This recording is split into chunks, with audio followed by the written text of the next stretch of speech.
Hello guys, welcome to Hanvi vlogs.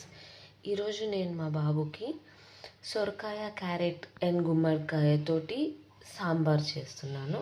So ఆ recipe ఎలా చేసుకోవాలో మీకు కూడా చూపిస్తాను, మీకు కూడా యూస్ఫుల్గా ఉంటుంది కదా. ఓకే, ప్రాసెస్ ఏంటో ఇప్పుడు మొత్తం మీకు చూపిస్తాను.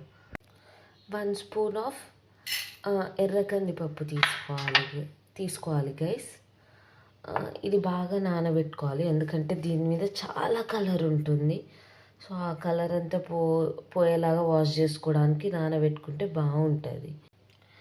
తర్వాత ఈ గుమ్మడికాయ, సొరకాయ, క్యారెట్ వీటన్నిటిని పొడుగు పొడుగు పీసెస్ లాగా కట్ చేసుకోవాలి.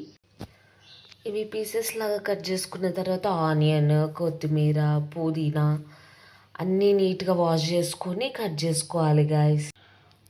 ఆనియన్, కరివేపాకు, కొత్తిమీర, పుదీనా అన్నీ వాష్ చేసుకున్నాను గైస్.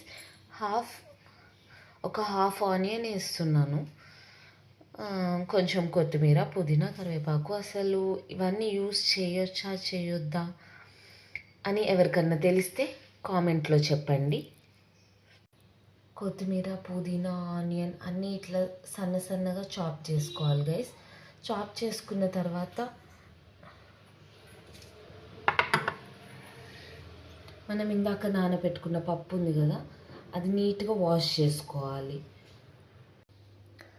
స్టవ్ ఆన్ చేసుకొని కుక్కర్ పెట్టుకోవాలి గైస్. ఇందులో ఒక హాఫ్ స్పూన్ ఆయిల్ వేసుకోవాలి గైస్. అంతే, ఎక్కువ అవసరం ఉండదు పిల్లల ఫుడ్కి ఆయిల్. సో మనం ఎక్కువ యూజ్ చేయం కాబట్టి ఒక హాఫ్ స్పూన్ ఆయిల్ సరిపోతుంది వాళ్ళకి.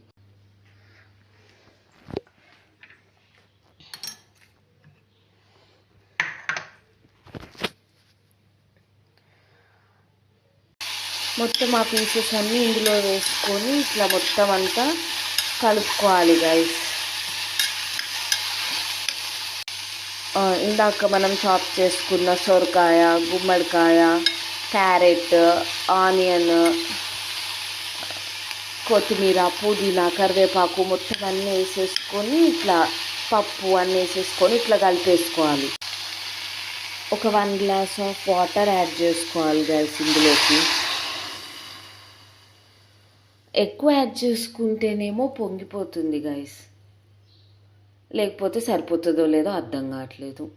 సో ఇవాళ 1 గ్లాసే వేస్తున్నా, చూడాలి ఏమవుతుందో. ఇప్పుడు దీంట్లో సాల్ట్ యాడ్ చేసుకోవాలి గైస్. మన టేస్ట్కి తగ్గంత వేసుకోవచ్చు సాల్ట్. కారం మాత్రం లైట్, పసుపు యాడ్ అండ్ పెప్పర్ పౌడర్.